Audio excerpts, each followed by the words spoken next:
7 novembre sur le DAX et hier, nous avons donc les résultats de l'élection américaine. Aujourd'hui, inscription au chômage à 14h30 et ce soir, attention, heu, les décisions des taux d'intérêt de la Fed. Donc ça va être encore une journée mouvementée, une journée où il faut faire attention au volume, investi parce que nos statistiques ne seront pas forcément respectées aujourd'hui. Comme d'habitude, la journée d'hier va nous servir de support pour revoir les bases, les concepts et la stratégie. Je suis Christine, bienvenue sur ma chaîne. Vous vous rappelez, en début de semaine, on avait vu que les 2 semaines précédentes ici étaient baissières, donc automatiquement on envisageait, une forte probabilité que celle-ci le soit aussi. Nous avons notre liquidité temporelle, le prix est ici, en jaune, c'est le prix de lundi 10 heures, hein, parce que nous sommes sur le DAX, il est valable toute la semaine. Quand on est baissier, on vend au-dessus, quand on est haussier, on achète en dessous. Nous avons aussi notre gap d'ouverture de début de semaine et aujourd'hui on voit que le prix, le corps de cette bougie se module au fur et à mesure que la semaine avance. Cette bougie n'est pas figée, il lui reste encore aujourd'hui et demain, mais pour l'instant, le corps de la bougie est au-dessous de notre gap d'ouverture de début de semaine. Pour confirmer cette idée baissière, on avait ce plus bas ici qui a été cassé à la baisse, créant ce plus haut. Nous étions dans cette trend, donc automatiquement on envisageait ceci comme un retracement. Et le jeu, c'était de savoir jusqu'où allons-nous retracer. Nous sommes donc en premium de cette trend et regardez, on a été chercher hier cet order block. Pourquoi c'est un order block? C'est la dernière bougie haussière avant la baisse qui nous laisse cette petite imbalance ici. Et nous voilà en M5 pour voir, la journée d'hier. Donc ce n'est pas la fractale du H4, hein, la fractale du H4 c'est le M15, mais le M5 nous permet d'avoir une vision, globale, assez claire de la journée d'hier, encore une fois avec l'Asian, Londres et les US. Ici, puisqu'on est M5, on va aussi noter notre imbalance de 10 heures. Qu'est-ce que c'est? À 10 heures, heure de New York, donc ici, on regarde la première imbalance M5 et cette imbalance va être très importante pour la journée. Elle va nous donner le ton. Ici, une imbalance baissière indique un retournement et si on la casse à la hausse, elle va rester sur nos graphiques pour servir de support et résistance tout au long de la journée. Mais cette première imbalance M5, à partir de 10 heures et avant 11 heures, est un indicateur aussi assez sympa et fiable. Donc voilà cette journée avec notre liquidité temporelle, l'ouverture ici de minuit heure de New York, le prix de 8h30. Tout ça, c'est de la liquidité temporelle journalière, donc ça va nous aider à baliser notre trading. On fait de l'intraday, donc il nous faut des balises.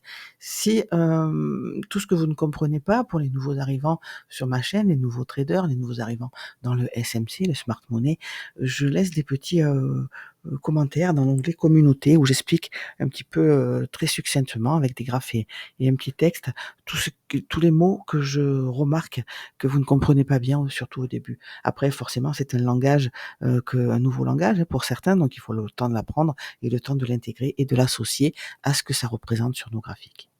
Qu'est-ce qu'on va chercher avec le range de l'Asie? Évidemment, on va chercher à ce que une fausse course, hein, une sortie de range ici et un vrai mouvement qui va au-delà de la fourchette. Dans cette toute petite unité de temps, la fourchette s'arrête ici. Donc, nous sommes ici, quelque part, en petite unité de temps, dans une tendance hors de la fourchette.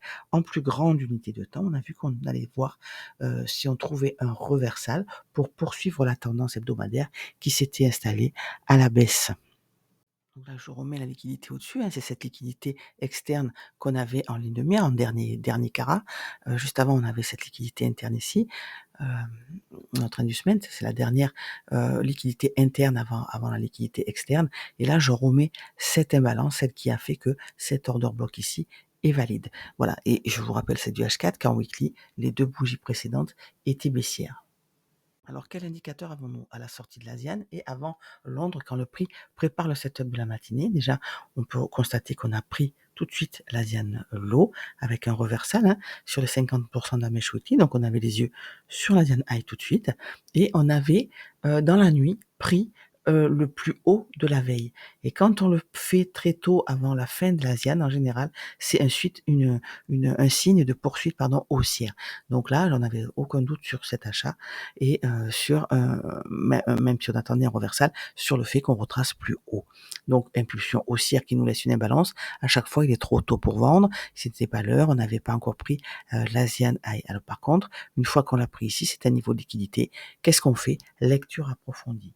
C'est-à-dire qu'on a en ligne de mire la liquidité au-dessus. On ne voit pas ce que c'est, mais il y a des traces. On a laissé des traces sur notre graphique ou on l'a noté sur un papier ou n'importe quoi, mais on sait que les niveaux à atteindre sont ceux-là et que c'est là-dessus qu'on va attendre un échec de reversal ou pour poursuivre la hausse ou un reversal pour rentrer à la baisse et commencer le scénario hebdomadaire que nous avions eu lundi. Donc, ici, le prix de 8h30, encore une fois, et on regarde comment on le gère. On va le chercher, le casser au-dessus. Donc, pour l'instant, c'est une poursuite haussière. À ce moment-là, on sait qu'on va prendre ce niveau-là. Et quand on casse ce niveau avec une impulsion qui nous laisse une imbalance, on sait qu'il est encore trop tôt pour vendre et on a les yeux sur l'imbalance au-dessus. Chaque fois qu'on crée un haut, comme ça, je vous ai mis une explication sur cette phrase. Chaque fois qu'on crée un lot, qu'on casse un haut, on crée un bas. Et ça, cette explication, elle est dans l'onglet communauté de la chaîne YouTube, par exemple, et je vous l'explique tous les jours sur le Discord. Donc, on casse à la hausse, mais on a du mal à avoir à clôturer au-dessus déjà, et on n'a pas d'impulsion haussière. Premier signe qu'on a potentiellement un reversal qui arrive. Et qu'est-ce qui se passe? On a une impulsion baissière qui nous laisse une imbalance. Donc là, on a choche ici, on a choche ici. Quand on a cassé ce haut à la hausse, on a vu apparaître un bas non manipulé et on clôture en dessous. Et nous avons en prime l'imbalance baissière de 10 heures du matin, on a en prime une imbalance d'inversion. Donc, on n'a pas besoin d'avoir tout ça. Un concept suffit.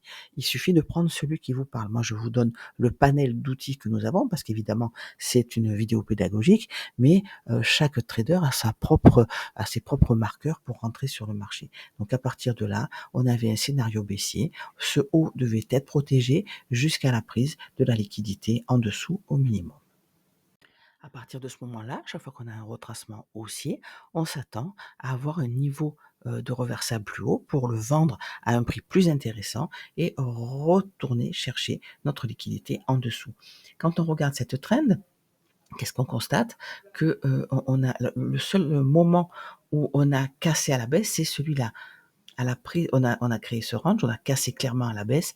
Ici, c'est des prises de liquidité, on n'a pas réussi à confirmer. Vous voyez, là, on a été chercher le market shift et à ce moment-là, on a vraiment les yeux en bas de la trend, hein.